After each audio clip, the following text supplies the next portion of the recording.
Hey guys, my name is Leo, supervising animator here at TAP. Today, we'll animate a character together while answering some questions you didn't know you had. To understand animation is to understand the art form of film. Animation consists of frames, still images played in a sequence fast enough to give the illusion of movement. Animation comes in many forms: traditional hand-drawn, stop motion, and 3D to name a few.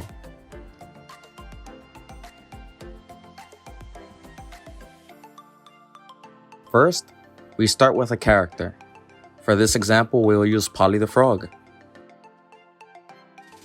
Where in traditional animation, the characters would be drawn into poses, 3D and stop motion use crafted, or as we say in 3D, modeled characters.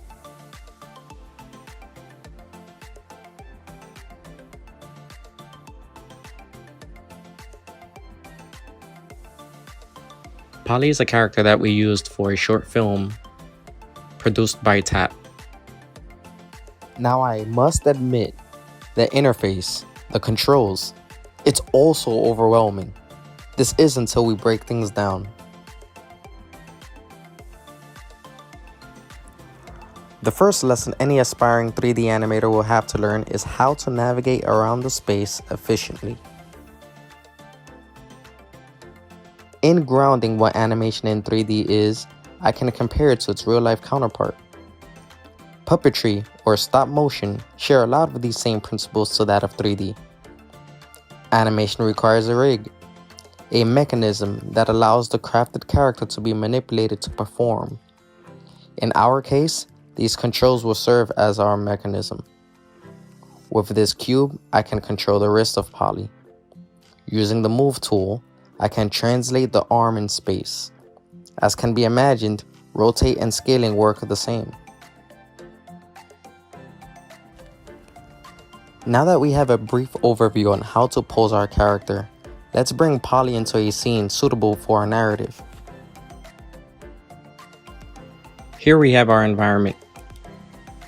For this exercise, I decided to bring Polly into a swamp. So I quickly just modeled a little foliage, a river, a lily pad, and brought Polly in her T-pose. So first, after you've storyboarded and planned out what your animation will be, we then find the composition. As you see here, I have my windows broken into two separate panels. The right side is my camera panel. This will be the final output and what the audience will see. On the left side, this is my perspective. Here, I'm able to manipulate the camera in order to reach controls that otherwise would be hard from the right-hand panel.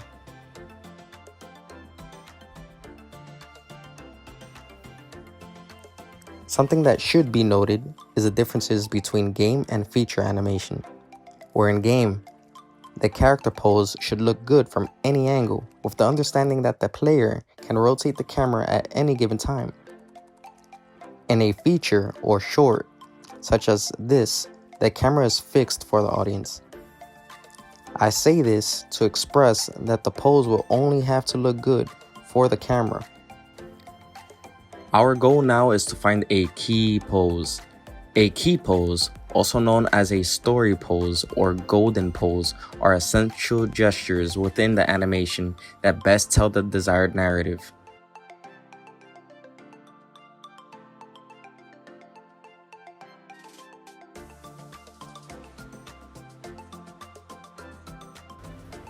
Similar to comic book panels, these poses will be strong enough for the story to register for the audience.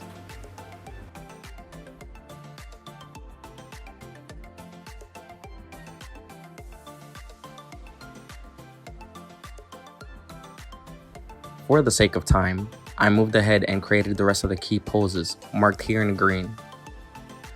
This is a timeline. Here I set my keys on a frame, essentially taking pictures of where and how my character gestures. For this animation example, the shot is set to 24 frames per second.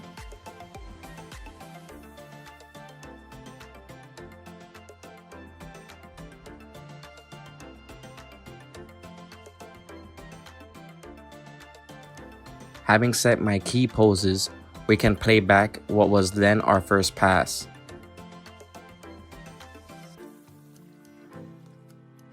The narrative can be understood at this point, but it needs breakdowns.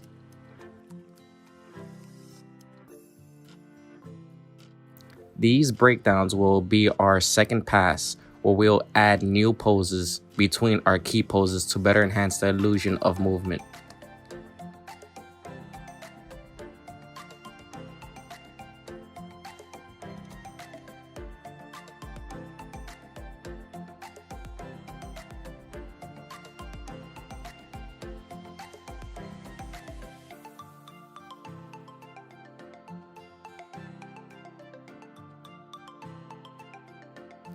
We'll end this example here. A shot like this would consist of many more passes, each pass adding in-betweens, which are keys between our breakdowns. You'll keep adding in-betweens until you have a fluid animation.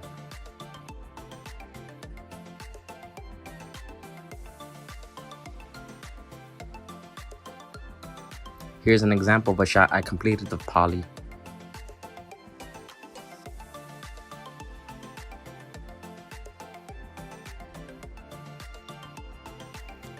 I'd like to thank you guys for sticking with me. Animation can be complicated, but it's always fun. Give it a try.